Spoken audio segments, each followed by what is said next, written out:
Recording in progress.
Morning, Chairperson.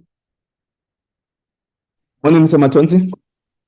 Yes, Chairperson, it's 9:32. We can start with the meeting. We do have enough members from the committee, and then we have the department present. We've got the state law advisor present. I'm just waiting for Telana, which can just join from the other stakeholders. Okay, thanks very much, Mr.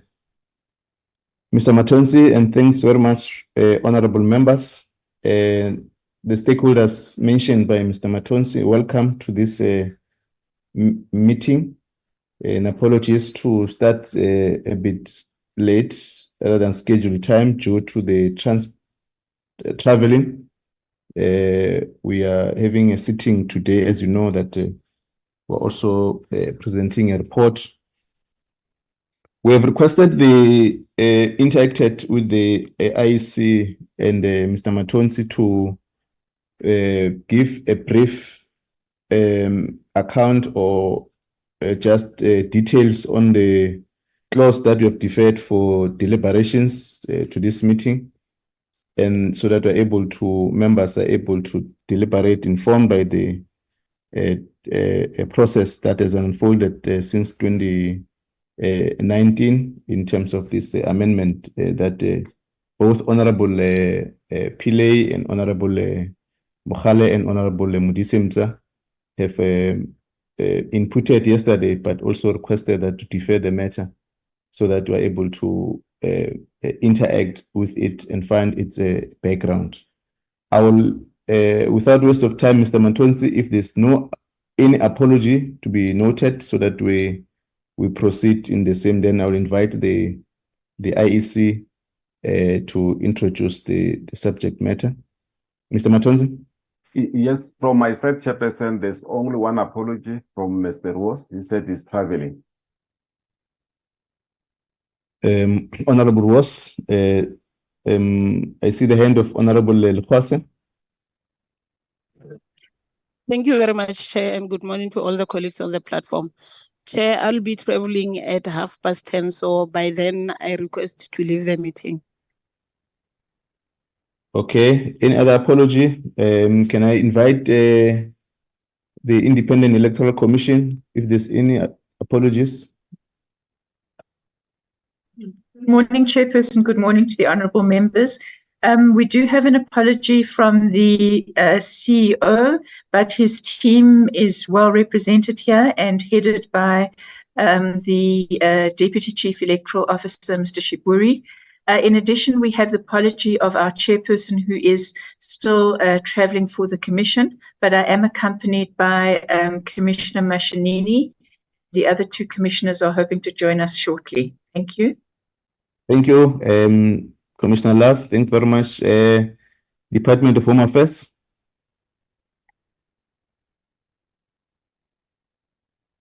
Good morning, Chairperson and honorable members. Our DG informed me that he will be traveling this morning to, I think, Cape Town. So I'm here.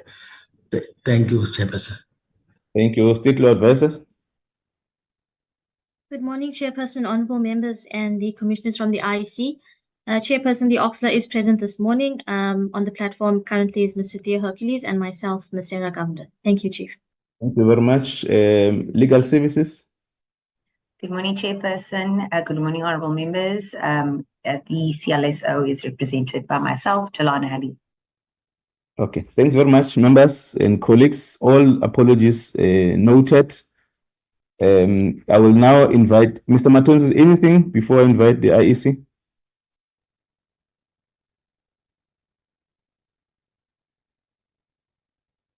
Okay, thanks. I'll now invite the IEC. Honorable Khwase, I'm not sure there's a legacy hand. I see your hand. My apologies, Chair, is a legal end. Okay, thank you. Commissioner Love, I will now invite the IEC Deputy CEO. Thanks, Chair. Mr. Shiburi will lead. Thank you. Good morning, honourable members, members of the Commission, colleagues in State Law Advisor in Parliament and in the Department of Home Affairs.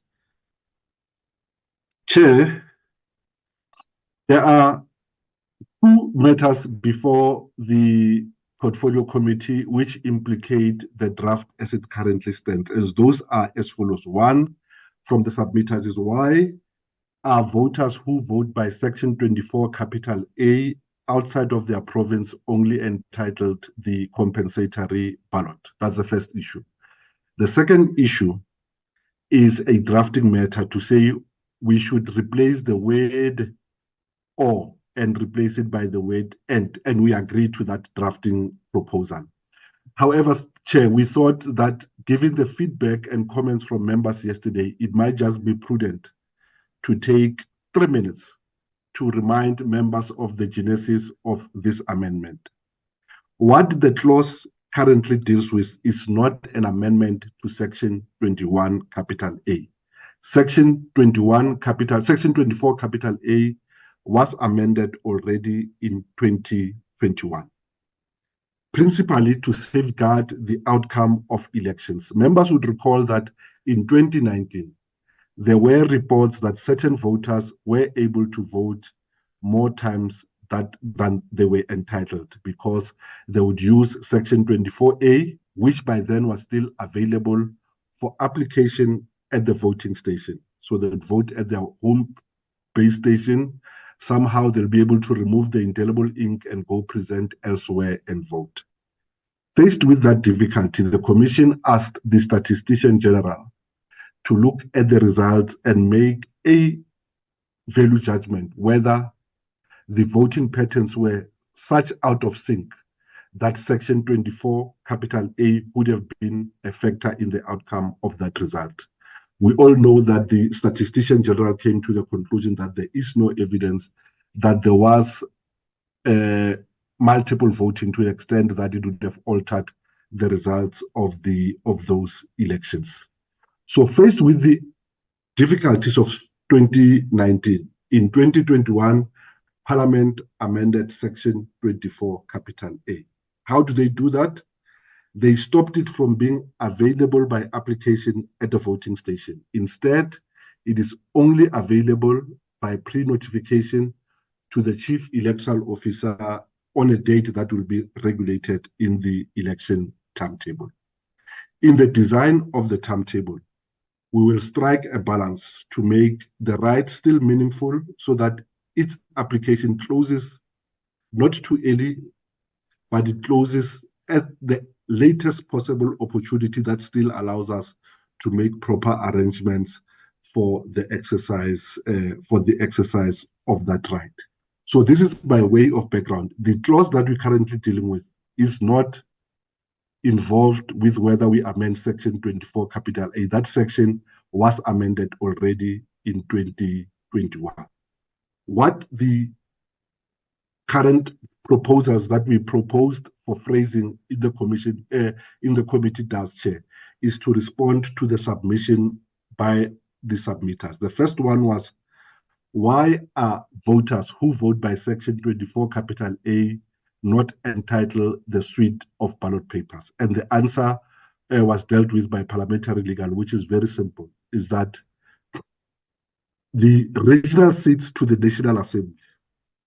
Mr. Matoti, can you go to the next thing that we presented yesterday? The simple answer, Chair, is that an election of a regional election to the National Assembly must be contested only by persons who are ordinarily resident in that region. To do otherwise would be allowing people to influence the outcome of an election in a geographic area in which they are not ordinarily resident. So it is consistent with the scheme that we've had hitherto, i.e. that even before the amendment in 2021, a voter who voted by Section 24A outside the province of their residence only received the national ballot. So as a consequence of the introduction of the second ballot in the elections of the National Assembly, i.e. the regional ballot, this redrafting deals with only that aspect, to say a person who votes in the election of the National Assembly outside the province in which they are registered, they will still get the compensatory ballot and not the regional ballot. So this is what we just clarified.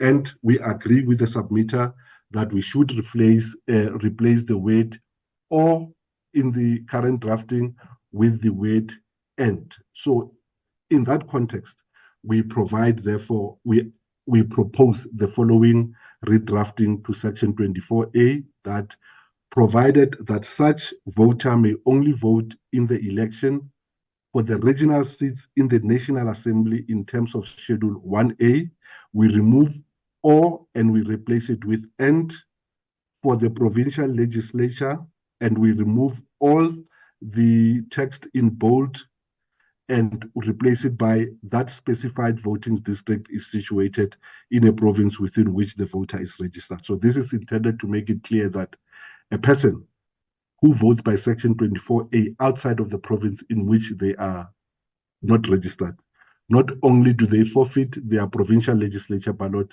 but they also forfeit the regional ballot for the National Assembly. They only receive the national compensatory ballot. So this is a consequential amendment to the decision by the Portfolio Committee to introduce a second ballot in the election of the National Assembly. As I said, we are not dealing with the amendment of Section 24A Duvono. That was done in 2021 already.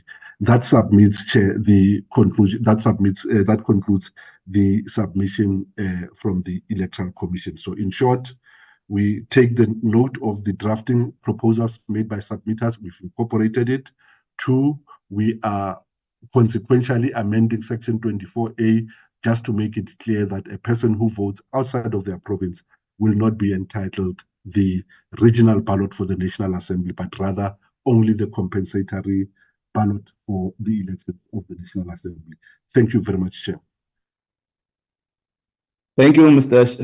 Shiburi and Commissioner Love.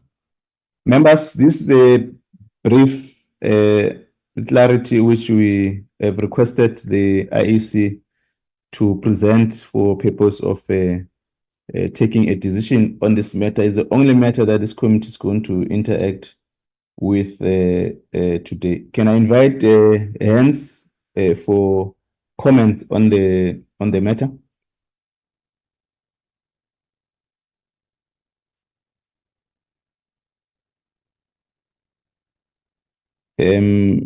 Honorable Pillay, Mr. Matons will also assist me if there are other members.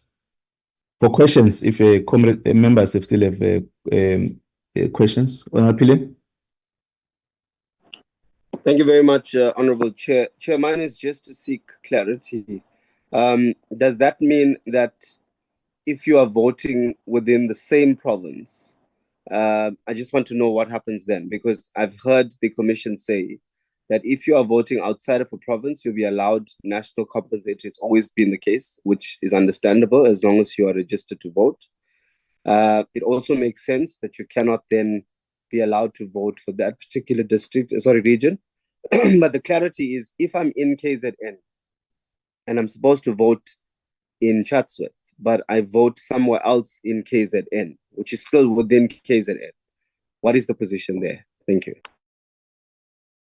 Thank you, Honorable Mukhale and Honorable Bongani Pongo. I'll start with Honorable Mukhale. Thank you very much, Chairperson.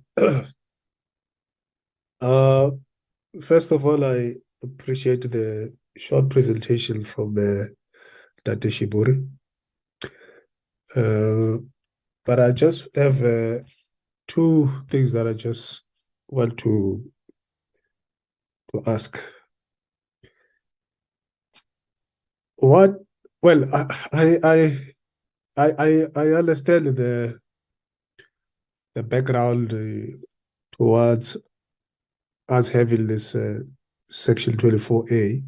I think he has explained it, what happened in 2019 and all of that.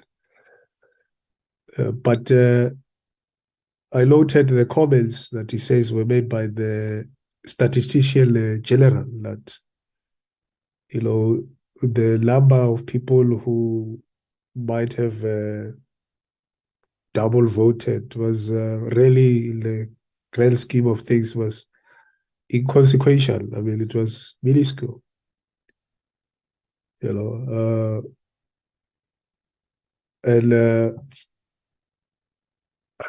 I still don't get why we would I mean have such a clause which, in my view, the unintended consequences of it is that a lot of people, Chairperson, who are not aware of these changes in the legislation are going to find themselves at voting stations trying to go and vote. They know that in national elections, if you're out of your province, you will vote on a national ballot. And they'll be deprived of the right to vote. You know. So that is my greatest problem with this particular clause, Chairperson, that a lot of our people who are not aware of these particular changes are going to find themselves, you know, being turned away at voting stations on the day of election, which in my view is not fair. So I don't know why we can't revert to the old system where people will just present themselves and be able to sign whatever forms that they are given at the voting station and granted the right to vote. And also the time frame. What is going to be a reasonable time frame to allow people to indicate as to which voting stations they want to vote should they find themselves outside of their provinces? What is the reasonable time frame? And what happens if I choose, select that law on such and such a day, I'm going to be at a voting station in KZN, only to find out, no, I'm not even in KZN, I'm somewhere else. Then what happens? Am I going to be disenfranchised because of, I mean, I had applied and done all of that, but I am not where I said I will be. So what is the recourse in that regard? Thank you very much, Chair. Thank you very much, Honorable Mukhale. Honorable Bongani Bongo. No, thank you very much, Chairperson, and good morning. I want to appreciate the short report from the IEC. I think, Chair, I think you were the whip when we started with the committee. The matter was raised very sharply when we started. This very matter, which I think is the genesis of what the IEC is raising. The matter of double voting and so on was a very serious matter. It was raised in this committee. And we indeed requested the IEC to find some measure to make sure that the process is a bit tightened so that we don't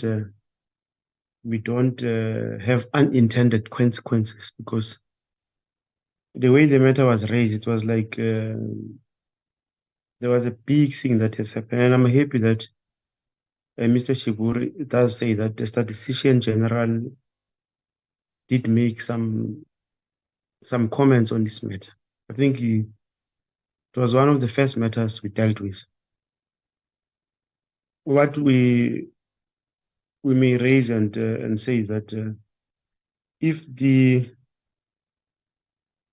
timetable of the IEC would give sufficient notice to people to know that they will have to make that request, I think we'll have to abide with that, because it's an extra measure to make sure that these elections get to be free and fair. I don't have necessarily a question, but my comment is that the presentation by Mr. Shivur, I think, does answer questions that we raised in the committee, and I accept the clause as it is, and noting that it deals with what we already dealt with, and I'm happy that the IEC is responding to that. Thank you very much, Chairperson. Thank you, Honorable Bongo. Is there any other member want to comment or questions? Okay, Mr. Shiburi. Oh, sorry, Mr. Shiburi, wait, I see the hand of Honorable Mukhale. Or it's a legacy hand? No, yes, Chair. It's just one more thing that I just wanted to add. I mean, if you look, I think it's section 24B, the one that deals with prisoners. When you look at that section, that a prisoner who registers to vote, let's say in Paulsmoor prison, and gets relocated to another prison, let's say in Sun City, in Gauteng, that prisoner does not have to apply and do all of these things. That prisoner will be able to vote even here in Gauteng.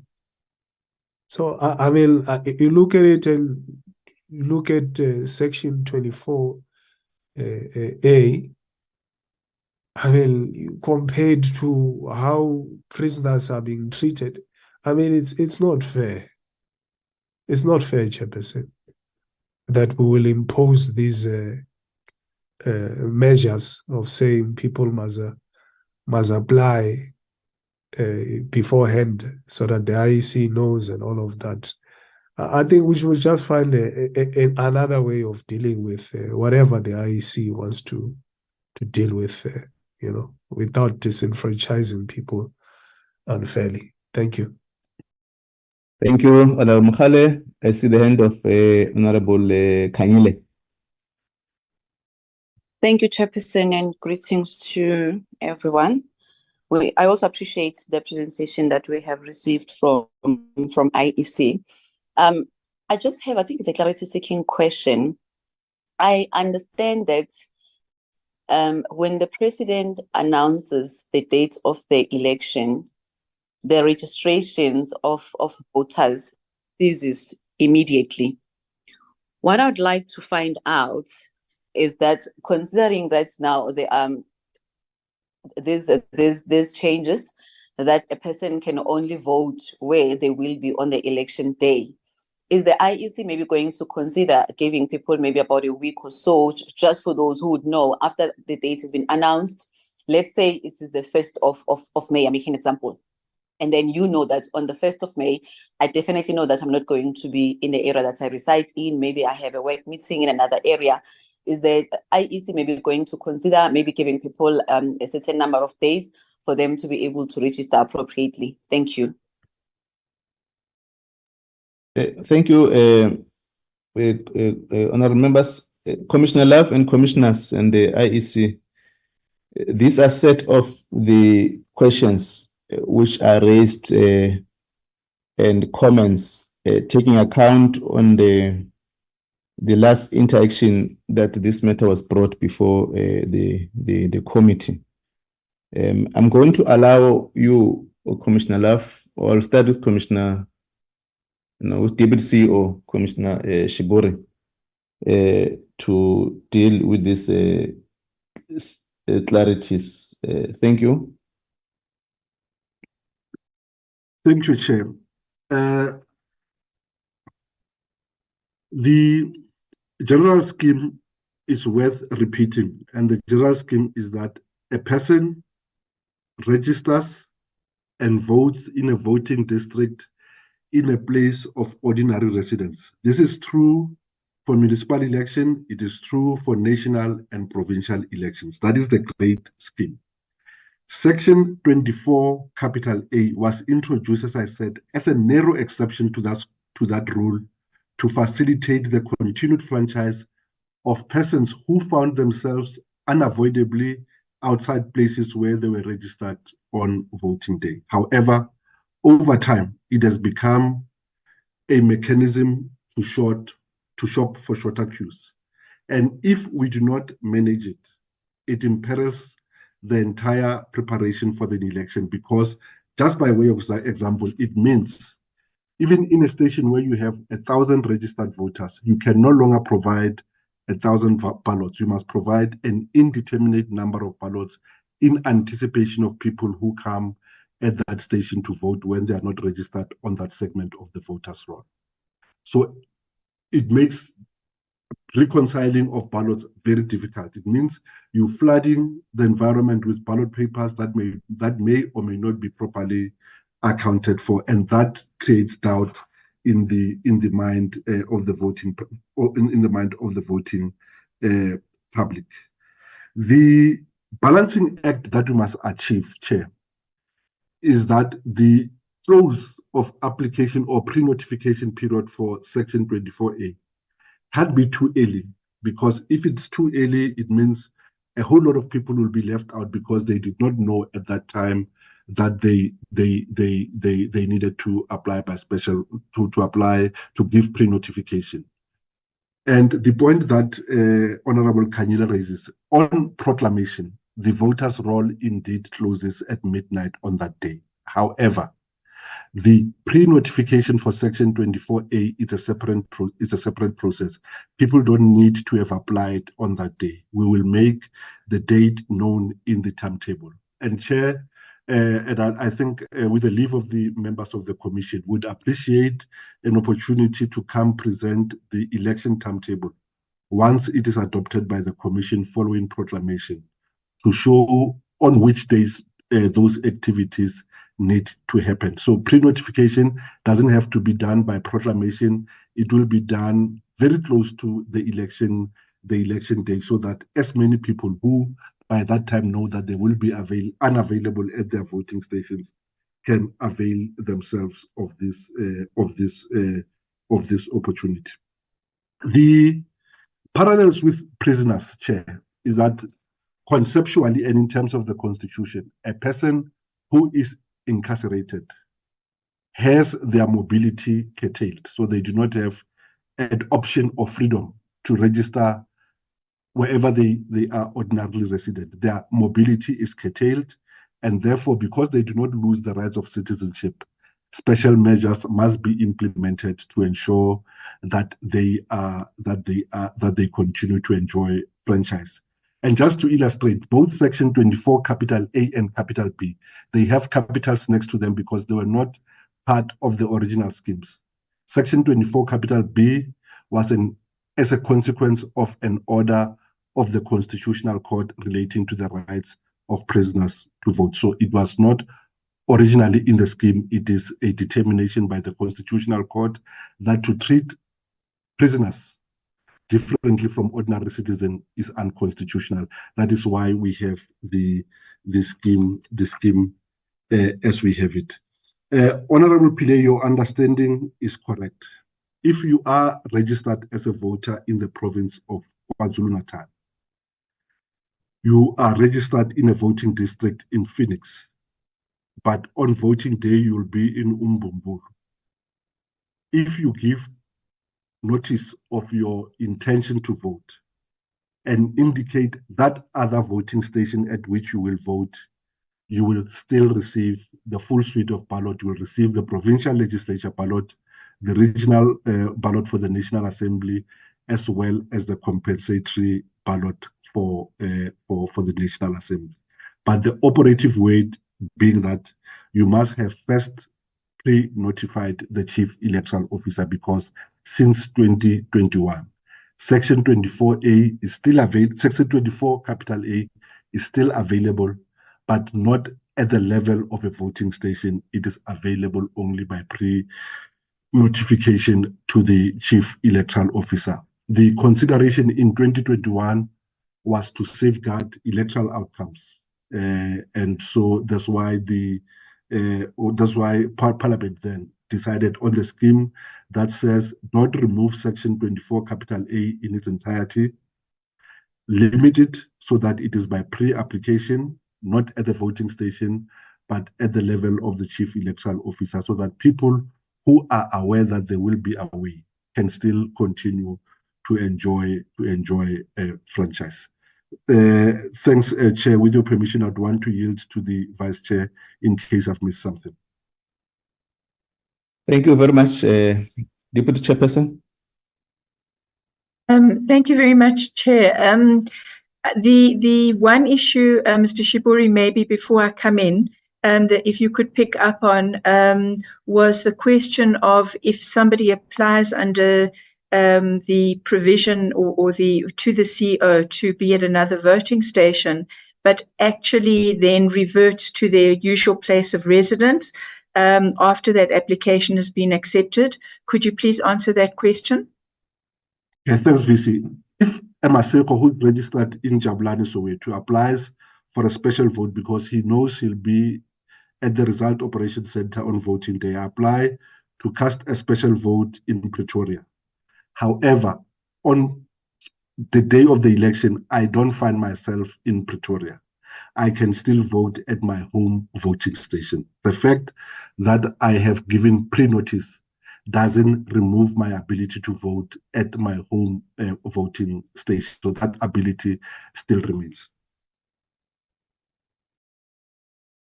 Thank you very much, Chairperson.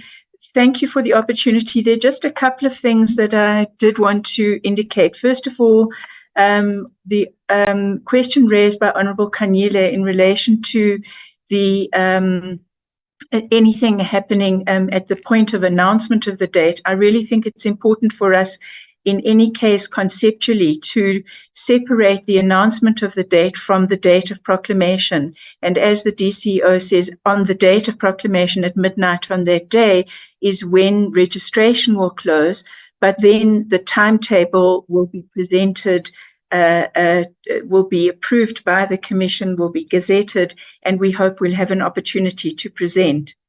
And in that context, the concern by Honourable Buchale about the need for ensuring that the public are aware of not just the content of the provision of 24A, but when it is that they can apply and how that process needs to be pursued, and the ease with which the Commission will provide for that process to be exercised. That communication and outreach activity will be pursued by the Commission as soon as those dates are available.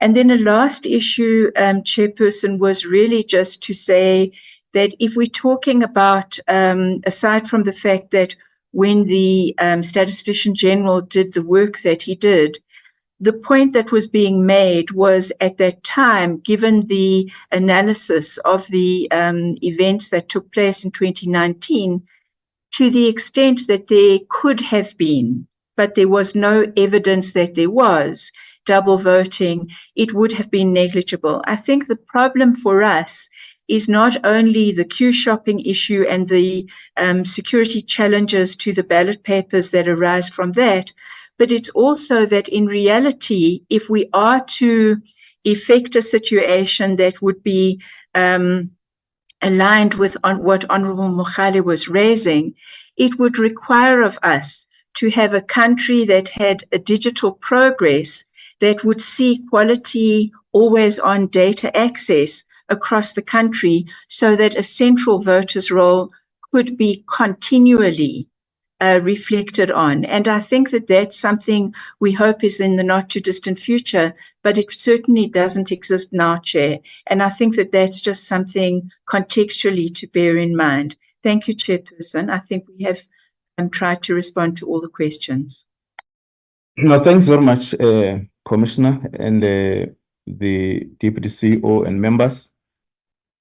I think we've sufficiently been taken into a brief, and account has been provided on this clause, and clarity has been sought for us to consider and proceed on this amendment. I want to appreciate that account, Honourable Shibori, but also the concerns that members have raised, that at least they've been now being clarified in terms of the work that has to be undertaken as we move forward. Members, given the appreciation of the presentations that was carried, and I think we are now clarified on the decision that we must take to consider this process. Can I get a sense from members to proceed on this clause? Honorable, I see the end of Honorable Pillay. Thank you very much. In light of all of the presentations received and the clarity sought, I move to proceed. Thank you. Noted. Honorable Pillay, move to proceed with the clause. Can I check any seconder? Chair, I support or second the move. Thank you. Thanks, Honorable Modise Mcha. Seconder to the move. Any contrary? Noted. So, Mr. Salmon, we've carried the amendment as being presented to the committee's clause 31, and I think you'll reflect it as such in the notes that must be developed in the A list. Mr. Salmon? Yes, noted, Chair. It's the same as it was originally, so there's no challenges. Thanks, Chair. Okay. Thanks very much, members. We'll now move to the second item, which was requested yesterday. There's a matter that on Thursday, there are caucuses in the morning, the formal communication to all political parties, and in the afternoon, there's a sitting, and we tentatively agree that the Chief State Law Advisor will present the A list on Thursday. The caucuses start at 10, if I recall well, but I will need to get a guidance from members whether we can start early in the morning on Thursday, or we can opt to proceed on Friday. If I may suggest that we may get a brief on Thursday in the morning, we can then move for Friday to finalize deliberation, adopt the A list, which will be sufficient for time. I'm trying to sort a guidance with this proposal. Members?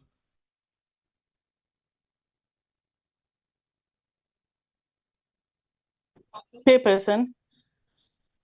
Honorable Van der Merwe? Chairperson, thank you very much. I'm just looking at while I support the proposal that we should allow ourselves to attend our caucuses, I'm just looking at the program for Thursday, and there's no sitting on Thursday. It says committees. So we might as well then use Thursday and Friday as you have proposed. Oh, okay. Members, I think that's the proposal. I thought there's a sitting in the afternoon.